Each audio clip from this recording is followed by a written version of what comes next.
Take a good look at yourself right now. Yeah, you. The man sitting there, scrolling, watching, thinking he's got it figured out.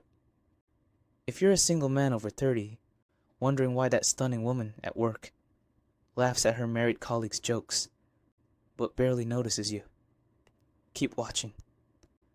Or if you're that woman who keeps gravitating toward men who already belong to someone else, don't look away. For the next few minutes, stop lying to yourself. Because once you understand what I'm about to tell you, a truth so primal, so unfiltered, you'll either despise me for saying it, or finally thank me for explaining what's been happening right in front of you. Last year, a guy reached out to me. 35, successful business, great shape, looks, confidence, money, the full resume. He says, man, I don't get it. I'm the total package, but every woman my age is chasing some married guy. What the hell am I missing? And I told him, you're missing the one thing those married men have. Scarcity. You're too available, too ready, too open. You're standing there like a showroom car with a big for sale sign and a discount tag, wondering why no one's buying. You think being available makes you valuable. But availability, my friend, is the death of desire. After 30, the rules of attraction change. Quietly, brutally, without warning. It's like society installed new software overnight. Women adapted. Married men adapted. But the single guy? He's still running on outdated code. He thinks, now that I'm stable, women will appreciate me. Meanwhile, women think, if no one claimed him by now, what's wrong with him that I can't see yet? It's the restaurant effect. 2 restaurants, side by side, one's spotless and empty, the other's crowded, noisy, with a line down the block. Which one do you want to try? You choose the busy one because we're wired to trust other people's appetite more than our own judgment. The married man is that crowded restaurant. The single man? The pristine one nobody enters. Let me be clear, this isn't date and coach, fluff, or pickup garbage. This is human psychology, stripped of its polite mask. Women over 30 aren't chasing romance. They're chasing relevance. They don't want to fall in love.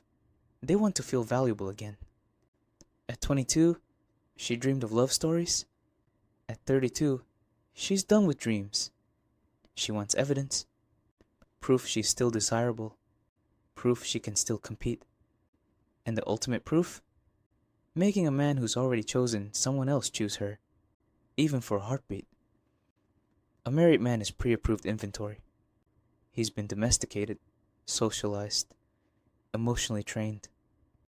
Another woman already refined him.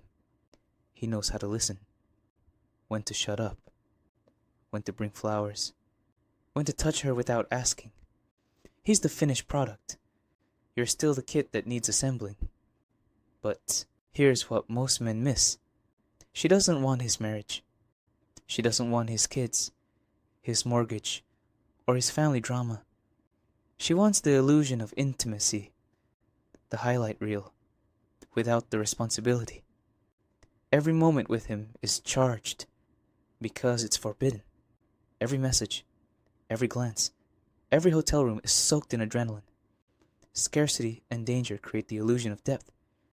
You, on the other hand, text whenever, call whenever, meet whenever.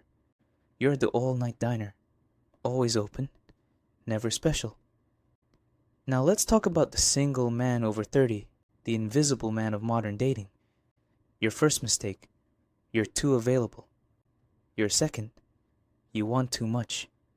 You show up with a blueprint for marriage, kids, a white picket fence, and you hand it to her on the first date. She doesn't see commitment.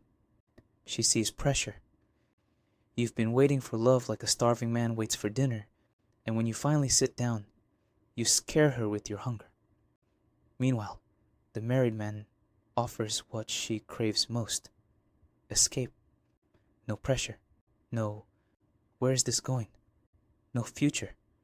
Just the present moment, stripped of expectation. And for a woman exhausted from a decade of disappointment, now feels like paradise. Add money to the equation.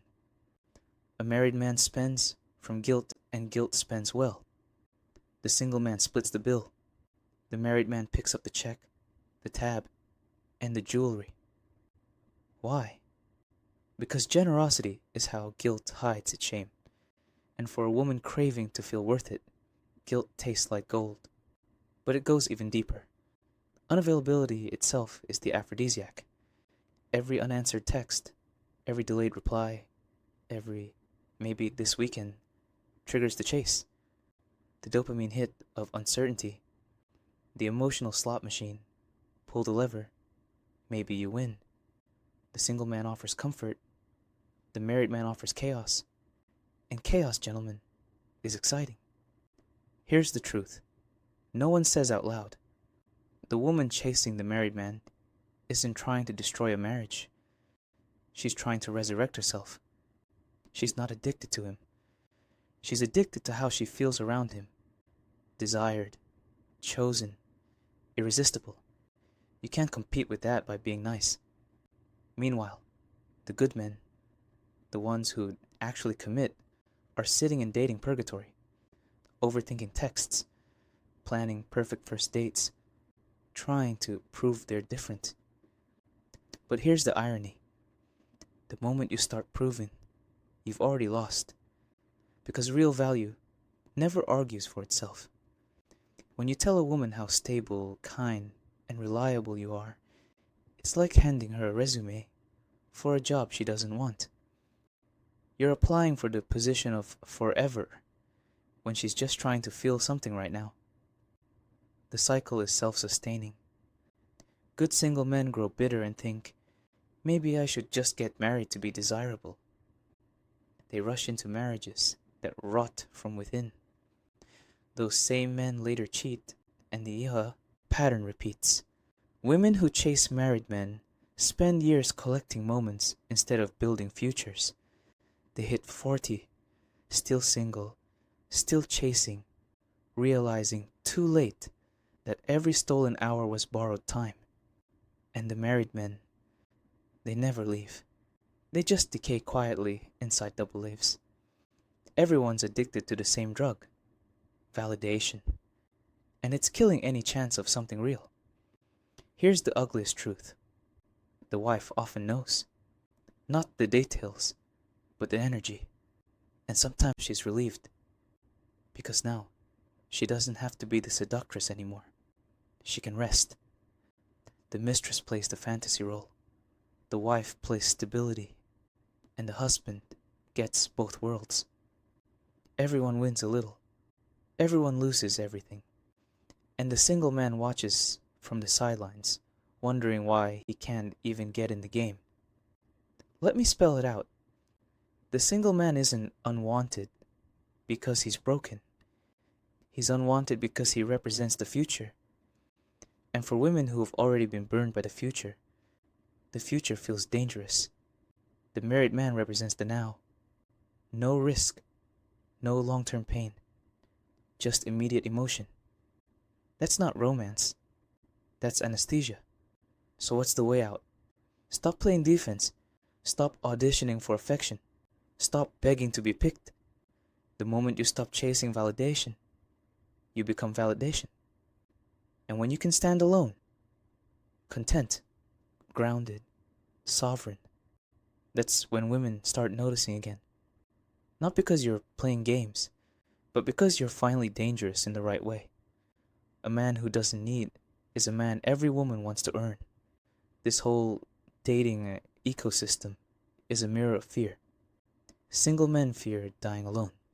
Women fear running out of time. Married men fear waking up to regret. Fear runs the show. But courage? Courage flips the table. So here's your choice.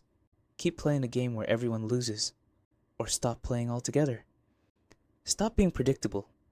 Stop being polite about what you want. Stand up, walk away, rebuild yourself until you're unshakable. Because in the end, attraction isn't about status or money or relationship labels. It's about energy. The man who doesn't chase it radiates it. The man who doesn't need attention commands it. The man who isn't afraid to be alone never is. Welcome to Dating After 30. It's not a love story. It's a survival game. Everyone's pretending not to be broken. Everyone's pretending not to be scared. But the men who win, the real men, don't chase validation, don't fight for attention, and don't beg to be chosen. They choose. They choose peace over chaos, purpose over validation, self-respect over desperation. That's the upgrade. That's the new software. That's how you stop being the empty restaurant and become the place everyone's trying to get a reservation at.